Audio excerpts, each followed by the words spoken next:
नमस्कार, सिटी न्यूजच्या रात्री 10च्या बुलेटिन मध्ये प्रेक्षकांचं मनपूर्वक स्वागत। आज दिनांक 1 मार्च 2026 वार रविवार। बातमीपत्राची सुरुवात करूया सुविचार मालेने। आयुष्यातील आव्हाने ही वाढीची संधी आहेत, त्याचा सामना करण्यातच खरी विजयाची मजा आहे। आजचा सुविचार आपण बघितला, आता बघूया बातमीपत्रातील ठळक बातम्या। या हेडलाईन्सचे प्रायोजक आहेत बीटीपी यात्रा ग्रुप अमरावती।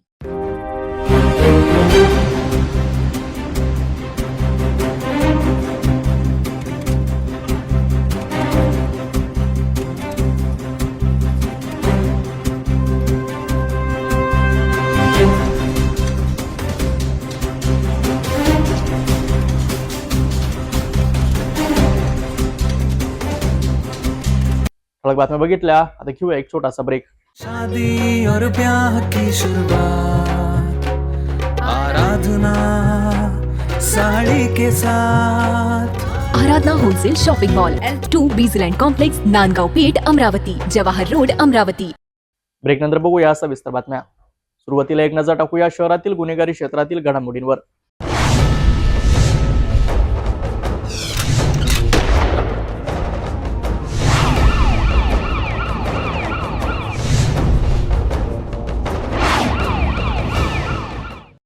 अमरावती शहरातील फैजरपुरा पोलीस स्टेशन अंतर्गत एक मोठी घटना सध्या समोर येत आहे। छत्री तलाव ते हनुमानगडीकडे जाणाऱ्या मार्गावरील एका जंगलात अज्ञात इसमाची बॉडी सापडल्याचं धक्कादायक प्रकरण या ठिकाणी समोर येत आहे। मोठ्या प्रमाणात जंगलात एका विहिरीत एका अज्ञात व्यक्तीची बॉडी सापडल्याचं प्रकरण आहे।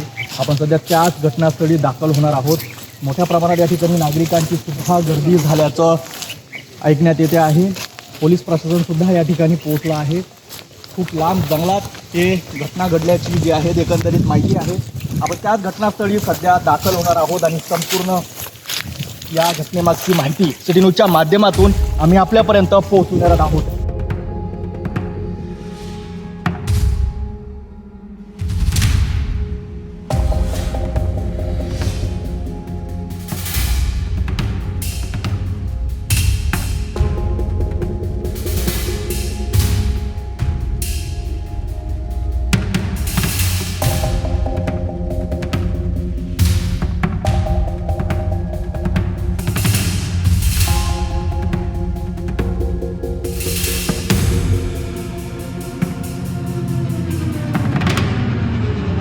अमरावती शहरातून एक धक्कादायक आणि खळबळजनक बातमी समोर येत आहे। फ्रेजरपुरा पोलीस स्टेशन हद्दीतील छत्री तलाव ते हनुमानगडी मार्गावरील जंगल परिसरात एका विहिरीत अज्ञात इसमाचा कुजलेल्या अवस्थेतील मृतदेह आढळून आला। रविवारी ही घटना उघडकीस आली असून परिसरात एकच खळबळ उडाली आहे।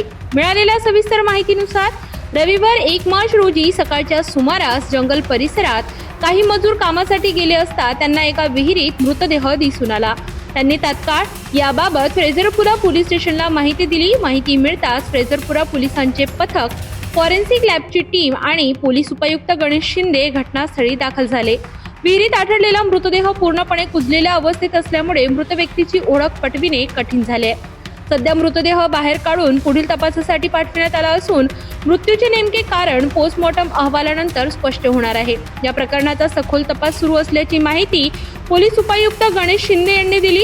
या घटनेमुळे परिसरात भीतीचे वातावरण निर्माण झाले असून ही हत्या आहे की अपघात अथवा आत्महत्या याबाबत विविध तर्कवितर्क लावले जात आहे।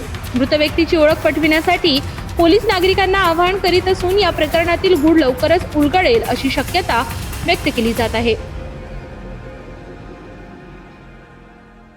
फ्रेजरपुरा हद्दीमध्ये छत्री तलावाकडून हनुमानगडीकडे जाणारा जो रस्ता आहे त्याच्यामध्ये वडाळी नावाचं फॉरेस्टचं बीट आहे। या फॉरेस्टच्या बीटमध्ये आज सकाळी काही फॉरेस्टचं पेट्रोलिंग करणाऱ्या लोकांना एक विहिरीमध्ये डेड बॉडी आढळून आली। त्याच्यावरून त्यांनी आम्हाला पोलीस स्टेशनला कळवलं।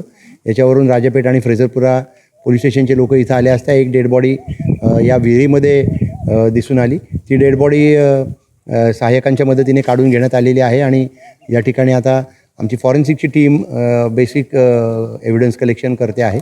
प्राथमिकदृष्ट्या त्याच्यात अजून काही निष्पन्न झालेलं नाही। सदरची बॉडी आम्ही सिव्हिल हॉस्पिटलमध्ये पोस्टमॉर्टमसाठी नेतो आहोत आणि त्याच्यानंतर मग त्याचा मृत्यू नक्की कशामुळे झाला याच्यावरून पुढील तपासाची कार्यवाही सुरू होईल। व्यक्तीचे काही ओळख वगैरे? त्याच्या हातावर काही गोळण्याचे निशाणे आहेत आणि काही त्याचे पॅन्ट आणि हे आहे, त्याच्यावरून आम्ही त्याची ओळख पटवण्याचा प्रयत्न करू। आणि याबाबत आम्ही आपल्याला प्रेसच्या माध्यमातून सुद्धा कुठे जर काही मिसिंग असेल तर पोलिसांना कळवावे याबाबत आवाहन करतो. संशय वगैरे काही वाटतं? प्रथमदृष्ट्या अजून काही संशय नाही, कारण त्याच्याबद्दल कुठून काही आलेलं नाही. परंतु तो याच शहरातील आहे की जवळच्या गावातील आहे की आणखीन काय, किंवा तो या ठिकाणी कशासाठी आला होता व्यक्ती, याबाबतचा उलगडा झाल्यानंतर त्याबाबतचं चित्र स्पष्ट होईल.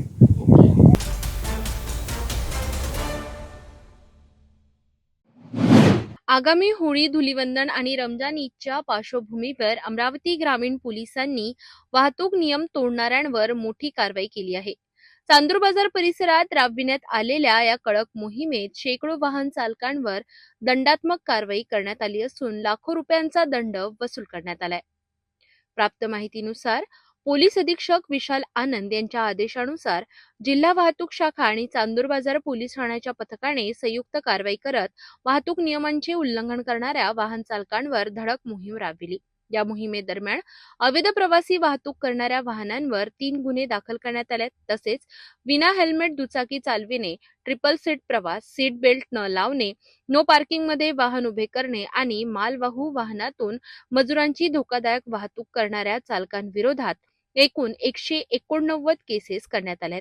या कार्यवाहीत तात्काळ 20,250 रुपयांचा दंड वसूल करण्यात आला असून 1,33,250 रुपयांचा दंड आकारण्यात आलाय. दरम्यान जिल्हा वाहतूक शाखेने नागरिकांना हेल्मेटचा वापर करण्याचे, भरधाव व निष्काळजी वाहन चालवू नये, नो पार्किंगमध्ये वाहन उभे करू नये आणि मालवाहू वाहनातून प्रवासी वाहतूक करू नये असे आवाहन केले आहे. नियमांचे उल्लंघन करणाऱ्यांवर यापुढेही कठोर कारवाई केली जाणार असल्याचा इशारा पोलिसांनी दिलाय.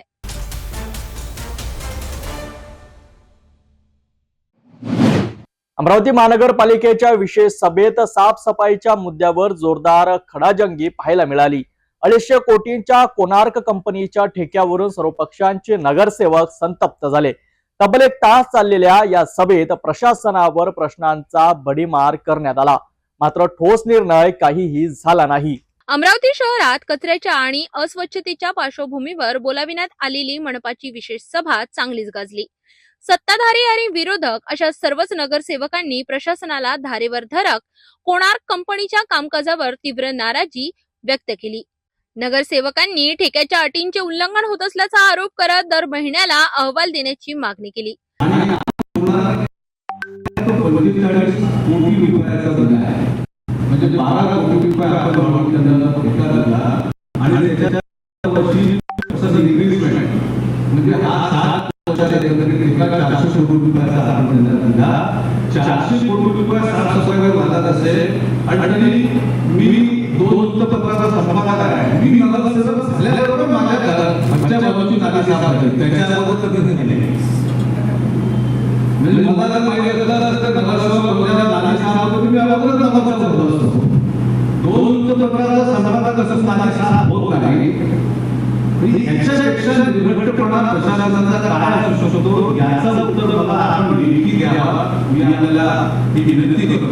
अठ्ठेचाळीस वाहनांच्या ऐवजी फक्त 22 वाहनांद्वारे कचरा उचलला जात असल्याचेही सांगण्यात आले.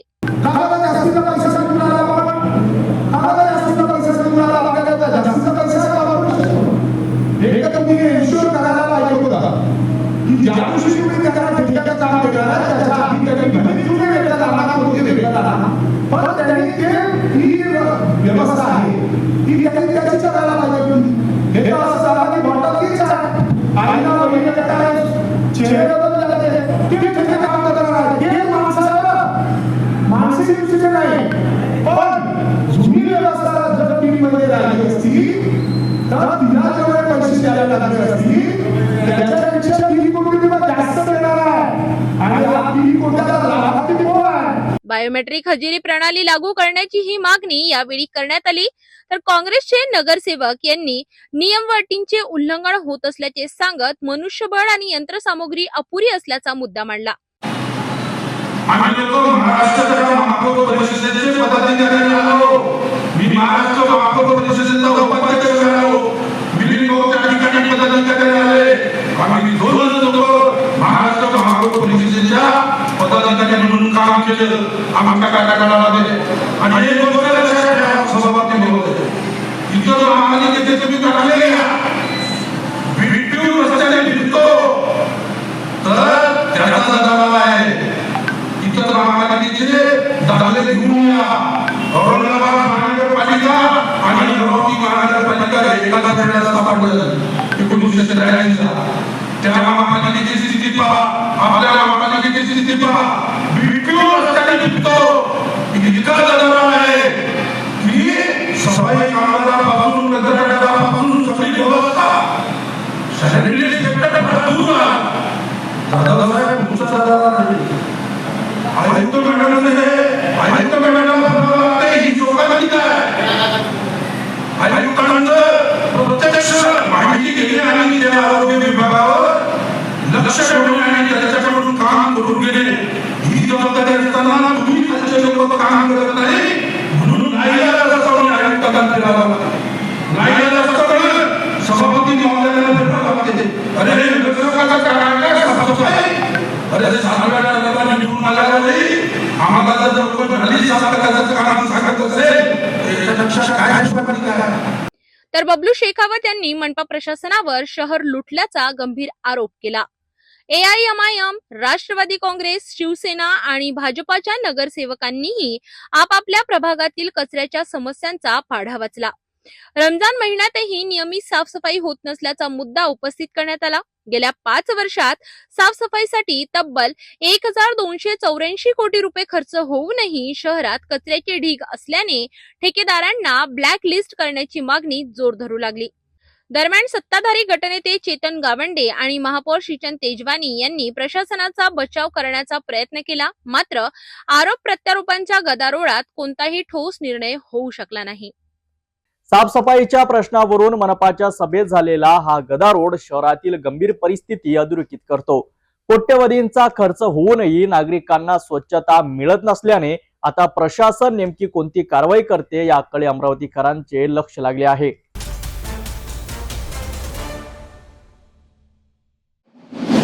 अमरावतीकरांसाठी अत्यंत महत्त्वाची बातमी. गेल्या 6 महिन्यांपासून बंद असलेल्या रेल्वे उड्डाणपुलाच्या पूर्ण बांधणीला आता गती मिळण्याची शक्यता निर्माण झाली आहे. या प्रकल्पासाठी तब्बल 125 कोटी 37 लाख रुपयाची तरतूद करण्याची मागणी करण्यात आली असून मुख्यमंत्री देवेंद्र फडणवीस यांनी यावर सकारात्मक भूमिका घेतली आहे. अमरावती शहरातील वाहतुकीसाठी अत्यंत महत्वाचा असलेला राजकमल चौक ते रेल्वे स्टेशन दरम्यानचा रेल्वे उड्डाणपूल गेल्या 25 ऑगस्ट 2025 पासून सर्व प्रकारच्या वाहतुकीसाठी बंद आहे. स्ट्रक्चरल ऑडिटमध्ये पूल धोकादायक ठरल्याने हा निर्णय घेण्यात आला होता. मात्र त्यानंतर शहरातील वाहतूक व्यवस्था पूर्णपणे विस्कळीत झाली असून नागरिकांना मोठ्या गैरसोयीचा सामना करावा लागत आहे. या पार्श्वभूमीवर अमरावतीच्या आमदार सुलभा खोडके यांनी नव्या उड्डाणपुलासाठी 125.37 कोटी रुपयांचा निधी मंजूर करण्याची मागणी मुख्यमंत्री देवेंद्र फडणवीस यांच्याकडे पत्राद्वारे केली आहे. येत्या 6 मार्च रोजी सादर होणाऱ्या राज्याच्या अर्थसंकल्पात या निधीची तरतूद करण्याची विनंती करण्यात आली आहे. सन 1963 मध्ये बांधण्यात आलेला हा उड्डाणपूल शहराच्या 4 प्रमुख भागांना जोडणारा महत्वाचा दुवा होता. राजकमल चौक, हमालपुरा रेल्वे स्थानक आणि जयस्तंभ चौक या भागातील वाहतुकीसाठी हा पूल अत्यंत उपयोगी ठरत होता.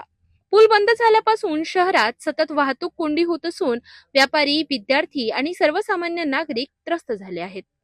नवीन उड्डाणपूल अधिक प्रशस्त आणि आधुनिक पद्धतीने उभारण्यात येणार असून सार्वजनिक वाहतूक सुलभ होणार आहे. त्या संदर्भात आमदार खोडके यांनी हिवाळी अधिवेशनातही लक्षवेधी मांडली होती. तसेच जानेवारी महिन्यात अमरावती दौऱ्यावर आलेल्या अजित पवार यांनीही या प्रकल्पासाठी निधी देण्याचे आश्वासन दिले होते. मुख्यमंत्र्यांनी यावर सकारात्मक प्रतिसाद दिल्याने अमरावतीकरांच्या आशा पुन्हा एकदा पल्लवित झाल्या आहेत. आता अर्थसंकल्पात या निधीची घोषणा होते का याकडे संपूर्ण शहराचे लक्ष लागले आहे. अमरावतीकरांच्या वाहतूक कोंडीवर कायमस्वरूपी उपाय ठरणारा रेल्वे उड्डाणपुलाच्या पूर्ण बांधणीसाठी 125 कोटीची मागणी मुख्यमंत्री स्तरावर सकारात्मक संकेत मिळाल्याने प्रकल्पाला हिरवा कंदील मिळण्याची शक्यता. आता 6 मार्चच्या अर्थसंकल्पात काय घोषणावतं याकडे अमरावतीकरांचे लक्ष लागले आहे.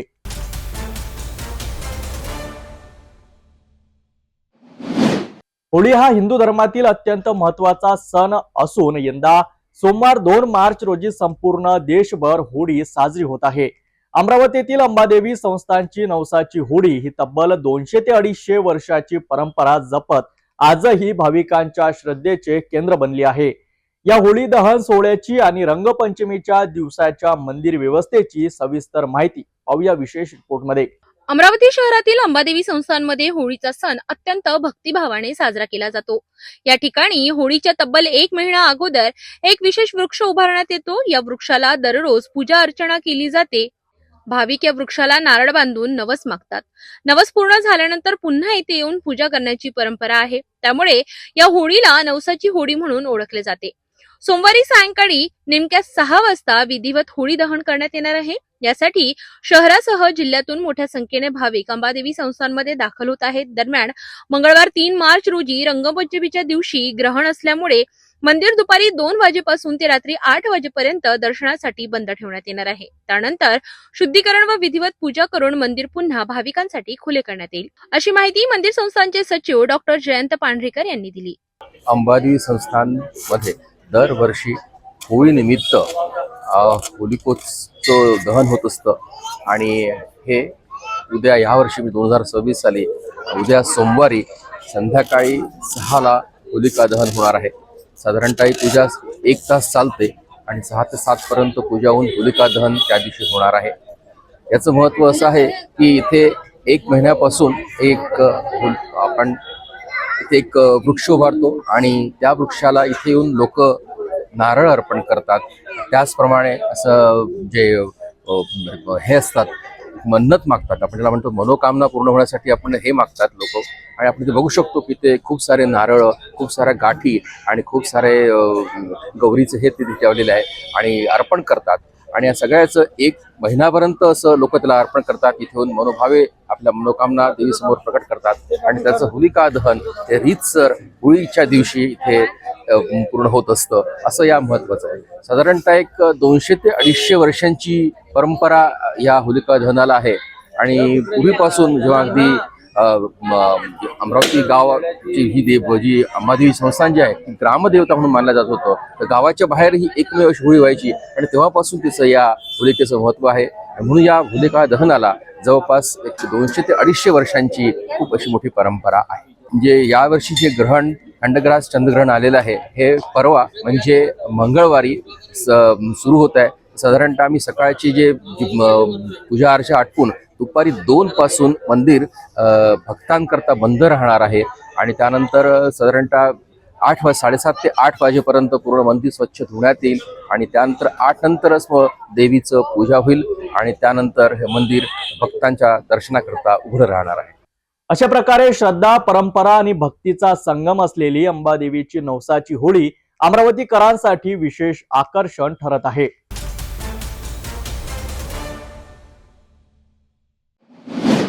होळी आणि धुलीवंदनाचा सण अवघ्या काही दिवसावर येऊन ठेपला आणि अमरावतीची बाजारपेठ रंगांनी न्याहून निघाली. पिचकाऱ्या, आकर्षक मास्क, टिंपण्या, प्लास्टिकचे ताशे आणि विविध प्रकारचे रंग खरेदीसाठी नागरिकांची मोठी गर्दी होताना दिसत आहे. विशेष म्हणजे लहान मुलांसाठी खास डिझाईनच्या पिचकाऱ्यांनी बाजारपेठात धूम केली आहे. अमरावतीत होळी आणि धुलीवंदनाच्या पार्श्वभूमीवर बाजारपेठ गजबजू लागली आहे. शहरातील मोची गल्ली, इतवारा बाजार, रंगारी गल्ली, नमुना गल्ली आणि गांधी चौक परिसरात होळीच्या साहित्यांची मोठ्या प्रमाणावर आवक झाली आहे. विविध रंगांच्या पिचकाऱ्या बालचमूंना विशेष आकर्षित करीत असून 10 रुपयांपासून ते 1200 रुपयांपर्यंत पिचकाऱ्या उपलब्ध आहेत. यासोबतच आकर्षक मास्क 10 ते 900 रुपयांपर्यंत विक्रीसाठी ठेवण्यात आले आहेत. गुलाबी, निळा, जांभळा, भगवा, नारंगी आणि पिवळा अशा रंगासह नैसर्गिक आणि हर्बल रंगांनाही मोठी मागणी आहे. साडी कलर 4 रुपयांच्या पाऊच पासून तर हर्बल कलर 90 रुपयांपर्यंत तर गुलाल 190 रुपये 5 किलो दराने विक्रीसाठी उपलब्ध आहे. ग्रामीण भागात पावडर कलरचा मोठ्या प्रमाणावर वापर होत असल्याने 15 ते 25 किलोच्या बॅग्सची मागणी वाढली आहे. दुकाने रंग, पिचकाऱ्या, टिमक्या आणि ताशांनी सजली असून संपूर्ण बाजारपेठेत उत्साहाचे वातावरण आहे. होळीच्या पार्श्वभूमीवर अमरावतीची बाजारपेठ रंगतदार झाली असून येत्या काही दिवसात खरेदीचा हा उत्साह आणखी वाढण्याची शक्यता आहे.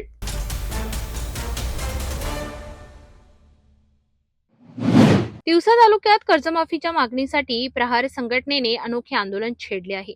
शेतकऱ्यांच्या मुलांनी रक्तदान करून मुख्यमंत्र्यांना रक्ताने पत्र लिहित सरकारला दिलेल्या आश्वासनांची आठवण करून दिली आहे. ओला दुष्काळ, नापिकी आणि अपुरी मदत यामुळे शेतकरी हताश झाल्याचे चित्र दिसते. सविस्तर माहितीनुसार तिवसा तालुक्यातील मोजरी येथे प्रहारच्या वतीने कर्जमाफीसाठी अभिनव आंदोलन करण्यात आले. निवडणुकीपूर्वी दिलेली आश्वासने सत्तेत आल्यानंतर विसरली जातात असा आरोप शेतकऱ्यांनी केलाय. मागील वर्षी झालेल्या अतिवृष्टीमुळे अनेक ठिकाणी उभे पिके शेतातच सडून गेले. जे पीक हाती आले ते कवडीमोल दरात विकावे लागले. त्यामुळे उत्पादन खर्चही निघाला नाही. पीक विमा आणि नुकसान भरपाई मिळेल अशी अपेक्षा होती, मात्र प्रत्यक्षात मदत अत्यंत तोकडी मिळाल्याचा आरोप शेतकऱ्यांनी केलाय. ओला दुष्काळ जाहीर होऊनही कर्जमाफीसाठी सरकारकडून टाळाटाळ होत असल्याने शेतकरी हताश झाले आहेत. या पार्श्वभूमीवर प्रहारचे नेते बच्चू कडू यांनी रायगड ते नागपूर दरम्यान विविध आंदोलने करून सरकारचे लक्ष वेधले. मोजरी येथे झालेल्या आंदोलनात 55 शेतकऱ्यांच्या मुलांनी रक्तदान केले. या रक्ताने मुख्यमंत्र्यांना पत्र लिहून कर्जमाफीची मागणी करण्यात आली आहे. विशेष म्हणजे भारतीय सीमेवर कार्यरत असलेले जवान श्रीकांत प्रधान यांनीही रक्तदान करून आंदोलनाला पाठिंबा दिलाय. आठवण कर्जमाफीची या पदयात्रेच्या माध्यमातून मार्चच्या पहिल्या आठवड्यात शांततामय आंदोलन करण्यात येणार असल्याची माहिती यावेळी आंदोलकांनी दिली. तपोवन पासून फक्त 1.5 किलोमीटर अंतरावर राधानगरी लेआउट लेक व्ह्यू प्लॉट सह मोजकेच प्लॉट शिल्लक. त्वरित संपर्क करा 9930706667 किंवा 7620433325 या क्रमांकावर. नागपूर जिल्ह्यातील कळमेश्वर तालुक्यातील एसबीएल कंपनीत रविवारी सकाळी जोरदार स्फोट झाला आणि संपूर्ण परिसर हादरून गेला. ही कंपनी स्फोटके तयार करणारी असून डिटोनेटर बसविण्याचे काम सुरू असतानाच अचानक स्फोट झाल्याची प्राथमिक माहिती आहे. स्फोट इतका तीव्र होता की कंपनीच्या इमारतीच्या काही भागांचे मोठे नुकसान झाले. स्फोटाचा आवाज दूरपर्यंत ऐकू गेल्याने परिसरात भीतीचे वातावरण निर्माण झाले. घटनेच्या वेळी कंपनीत सुमारे 25 मजूर काम करीत होते. त्यामुळे काही जण आत अडकले असण्याची आणि अनेक जण गंभीर जखमी झाल्याची भीती व्यक्त केली जात आहे. घटनेची माहिती मिळताच पोलीस, अग्निशमन दल आणि रुग्णवाहिका तात्काळ घटनास्थळी दाखल झाल्या. बचाव पथकाकडून ढिगाऱ्याखाली अडकलेल्या कामगारांना बाहेर काढण्याचे युद्धपातळीवर प्रयत्न सुरू आहेत. जखमींना तातडीने जवळच्या रुग्णालयात दाखल करण्यात आले आहेत. नागपूरचे जिल्हाधिकारी डॉक्टर व्ही.पी. इटनकर घटनास्थळी रवाना झाले असून प्रशासनाकडून परिस्थितीवर बारकाईने लक्ष ठेवले जात असल्याचे त्यांनी सांगितले. दरम्यान यापूर्वीही या कंपनीत स्फोटाची घटना घडल्याची माहिती समोर येते. त्यामुळे सुरक्षेच्या नियमांबाबत प्रश्नचिन्ह निर्माण झाले आहे. स्फोटाचे नेमके कारण अद्याप स्पष्ट झालेले नसून अधिकृत अहवालाची प्रतीक्षा होत आहे.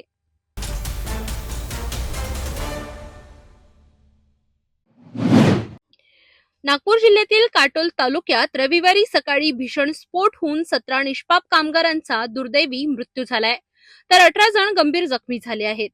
राऊळगाव परिसरातील एसबीएल एनर्जी या स्फोटके तयार करणाऱ्या कंपनीत झालेल्या या स्फोटाने संपूर्ण महाराष्ट्र हादरलाय. सविस्तर माहितीनुसार नागपूर जिल्ह्यातील काटोल तालुक्यातील राऊळगाव शिवार रविवारी सकाळी साधारणतः 7 वाजताच्या सुमारास एक जबरदस्त स्फोट होतो आणि क्षणार्धात संपूर्ण परिसर हादरून जातो. एसबीएल एनर्जी या कमर्शियल स्फोटके बनविणाऱ्या कंपनीत झालेल्या या स्फोटाची तीव्रता इतकी भीषण होती की कंपनीचा मोठा भाग अक्षरशः उद्ध्वस्त झाला. या दुर्घटनेत आतापर्यंत 17 कामगारांचा मृत्यू झाला असून 18 जण गंभीर जखमी झाले आहेत. जखमींना तातडीने जवळच्या रुग्णालयात हलविण्यात आले असून त्यांच्यावर उपचार सुरू आहेत. स्फोटानंतर कंपनी परिसरात भीषण आग लागली. घटनेची माहिती मिळताच पोलीस आणि अग्निशमन दलाने घटनास्थळी धाव घेतली आणि युद्ध पातळीवर बचाव कार्य सुरू करण्यात आले. बचाव कार्य सुरू असतानाही अधूनमधून छोटे स्फोट होत असल्याने परिस्थिती आणखी गंभीर बनली होती. दरम्यान मृतांच्या नातेवाईकांनी घटनास्थळी मोठी गर्दी केली असून नागरिकांमध्ये तीव्र संताप व्यक्त केला जात आहे. काटोलचे आमदार चरणसिंग ठाकूर यांनी कंपनीवर गंभीर आरोप करत सुरक्षिततेसाठी मोठे दुर्लक्ष झाल्याचे म्हटले आहे. प्रशिक्षित कर्मचाऱ्यांऐवजी अपुऱ्या तयारीने कामगारांकडून काम करून घेतले जात असल्याचा आरोप त्यांनी केलाय. मुख्यमंत्री देवेंद्र फडणवीस यांनी या घटनेबद्दल तीव्र दुःख व्यक्त केले असून मृतांच्या वारसांना 5 लाख रुपयांची आर्थिक मदत जाहीर केली आहे. तसेच पंतप्रधान सहायता निधीतून 2 लाख रुपयांची मदत जाहीर करण्यात आली आहे. जखमींवर तातडीने उपचार करण्याचे आदेशही देण्यात आले आहेत. स्फोटाचे नेमके कारण अद्याप स्पष्ट झाले नसून तपास सुरू आहे. नागपूर जिल्ह्यावर शोककळा पसरवणारी ही अत्यंत हृदयद्रावक घटना आहे. निष्काळजीपणा की तांत्रिक बिघाड याचे खरे कारण तपासानंतरच स्पष्ट होणार आहे. मात्र या दुर्घटनेनंतर औद्योगिक सुरक्षिततेचा प्रश्न पुन्हा एकदा ऐरणीवर आला आहे.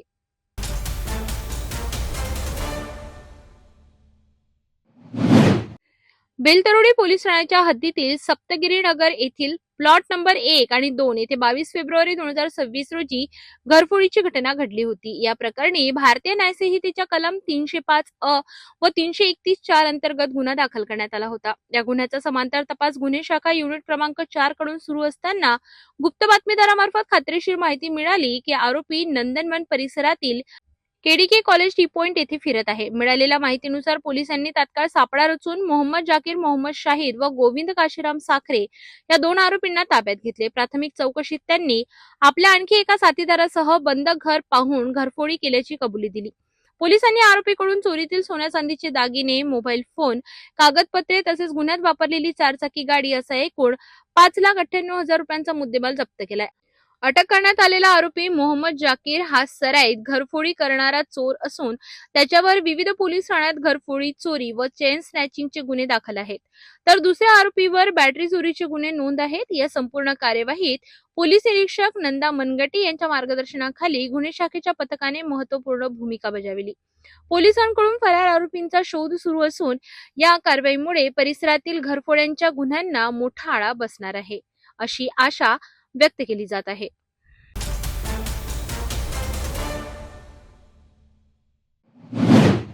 रविवारी सकाळी नागपूरच्या चाणक्यपुरम नरसाळा येथील मोकळ्या जागेत अचानक आग लागल्याचे निदर्शनास आले. सार्वजनिक पाण्याच्या टाकीजवळ मोठ्या प्रमाणात गटर लाईनसाठी वापरले जाणारे प्लास्टिक पाईप साठवून ठेवण्यात आले होते. आगीने काही क्षणातच या पाईपच्या साठ्याला वेठा घातला आणि शेकडो पाईप जळून खाक झाले. घटनास्थळी उपस्थित असलेले नागरिक जितेंद्र मुळे यांनी तातडीने याची माहिती नागपूर महानगरपालिका अग्निशमन दलाला दिली. माहिती मिळताच अग्निशमन दलाचे 3 बंब काही मिनिटातच घटनास्थळी दाखल झाले आणि आगीवर नियंत्रण मिळविण्यात यश आले. परिसरातील घरे असल्यामुळे भीतीचे वातावरण निर्माण झाले होते. मात्र अग्निशमन दलाच्या वेगवान आणि तातडीच्या कार्यवाहीमुळे संभाव्य मोठी दुर्घटना टळली. दरम्यान प्राथमिक अंदाजानुसार मोकळ्या जागेत कचरा जाळण्यात आल्यामुळे ही आग पसरून पाईपच्या साठ्यापर्यंत पोहोचल्याची शक्यता वर्तविण्यात येत आहे. सुदैवाने या घटनेत कोणतीही जीवितहानी झाली नाही.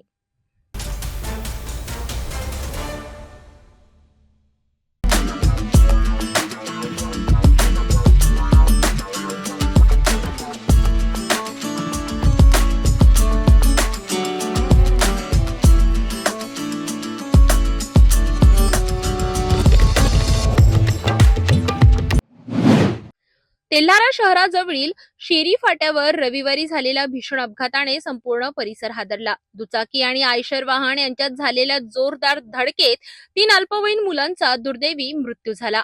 या अपघातात दर्शन रामेश्वर वैष्णव वय वर्ष अंदाजे 16, साई रामेश्वर वैष्णव वय अंदाजे 12 वर्ष आणि गणेश दीपक आपतुरकर वय वर्ष अंदाजे 16 यांचा समावेश आहे. अपघात इतका भीषण होता की 2 मुलांचा जागीच मृत्यू झाला, तर गंभीर जखमी झालेल्या 3ऱ्या मुलांचा तेल्हारा ग्रामीण रुग्णालयात दाखल करताना मृत्यू झाला. मृतांपैकी दोघे सख्खे भाऊ असल्याची माहिती समोर आली आहे. घटनेनंतर आयशर वाहन ताब्यात घेण्यात आले असून ते तेल्हारा पोलीस स्टेशनमध्ये आणण्यात आले. 3 मृतदेहांवर तेल्हारा ग्रामीण रुग्णालयात शवविच्छेदन करण्यात आले. या प्रकरणी गुन्हा नोंदविण्याची प्रक्रिया पोलिसांनी केली आणि पुढील तपास पोलीस प्रशासन करीत आहे. ही 3 मुले माळेगाव येथील असून तेल्हाराकडे येत असताना हा अपघात घडल्याची प्राथमिक माहिती आहे. या दुर्दैवी घटनेमुळे वैष्णव आणि आपतुरकर कुटुंबियांवर दुःखाचा डोंगर कोसळलाय. माळेगाव परिसरात हळहळ व्यक्त होत असून सर्वत्र शोककळा पसरली आहे.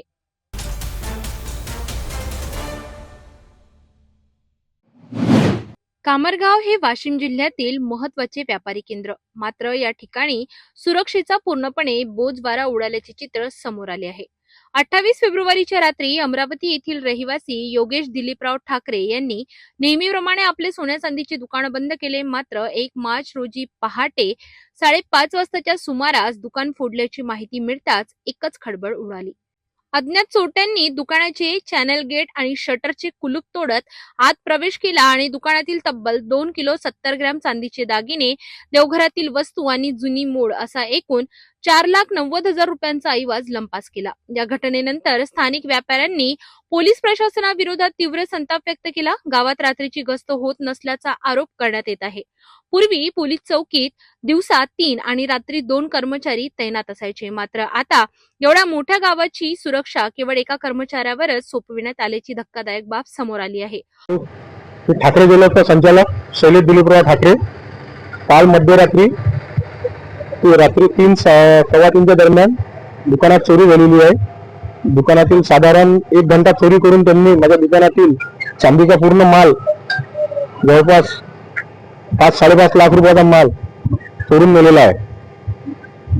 तरी पण याच्या अगोदरही कमरगावातील सराफा व्यावसायिक मधील सोनारे दुकान 3 वेळा चोरी होऊन अजूनही कारवाई झालेली नाही आहे. आता ही 4थ्यांदा चोरी झालेली आहे. याआधी काही कारवाई करण्यात आली का? कारवाई झालेली होती पण काही त्यांना निर्णय लागलेला नाही अजून चोरीचा. चोऱ्या पकडल्या नाही गेल्या अजून.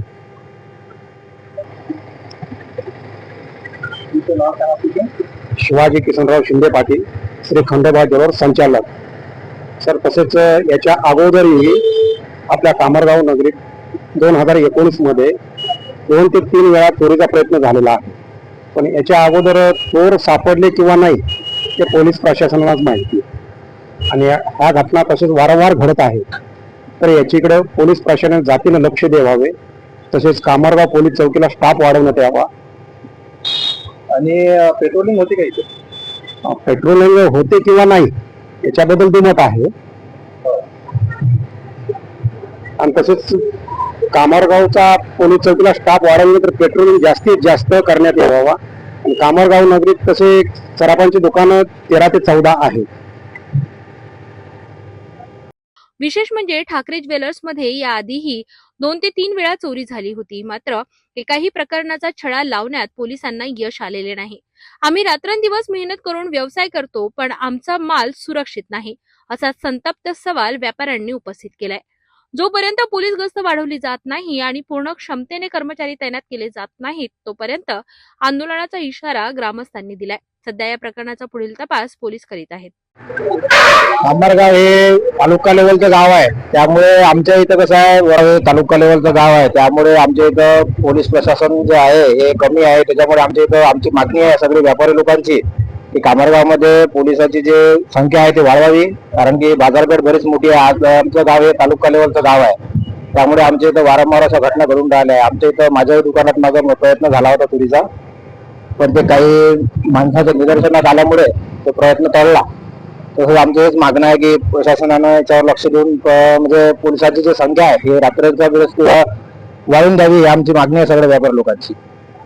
माझं नाव निलेश गोपाळ हिरोडकर ज्वेलर्स माझं दुकान आहे. 2 वर्षाअगोदर माझं दुकान 3 वेळा फुटल्या गेल्या आहे आणि याच्यावर कारवाई अद्याप आमची झालेली नाही आहे. 3 वेळा हे झालेलं आहे. 3 वेळा उंच नाही, याच्यावर अद्याप तपास लागला नाही आहे चोरीचा. आणि त्याच्यानंतर आता यांचं ठाकरे ज्वेलर्स हे दुकान हे झालेलं आहे.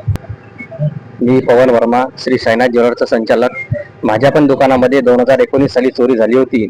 माझ्या दुकानातली पूर्ण तिजोरी त्यांनी नेली होती, पण आतापर्यंत पण निर्णय लागला नाही आहे. त्याच्यानंतर 4 ते 5 वेळा चोऱ्या पूर्ण झालेल्या आहे, तरी पण त्याचा काही निर्णय वगैरे या इथेच लागलेला नाही आहे. मागं आम्ही प्रयत्न खूप केले होते की चोरीचे ते पूर्ण नियोजन लागावं, पण त्यांनी काही नियोजन लागू दिला नाही आहे. आता इथं पण ठाकरे ज्वेलर्समध्ये चोरी झाली, त्यांची पोलिसांची काही त्याच्यात इन्व्हॉल्वमेंट काही दिसत नाही आहे आम्हाला. आमची मागणी एवढीच आहे की हे चोरीचं पूर्ण नियोजन पूर्ण लागला पाहिजे, कारण एवढ्या चोऱ्या वारंवार होत आहे तर त्यांना आम्हाला पण भीती आहे की आणखी पण आमच्या दुकानात चोरी होईल नाही होईल त्याची गॅरंटी नाही आहे. म्हणजे सुरक्षित नाही, आम्ही सुरक्षित नाही आहे.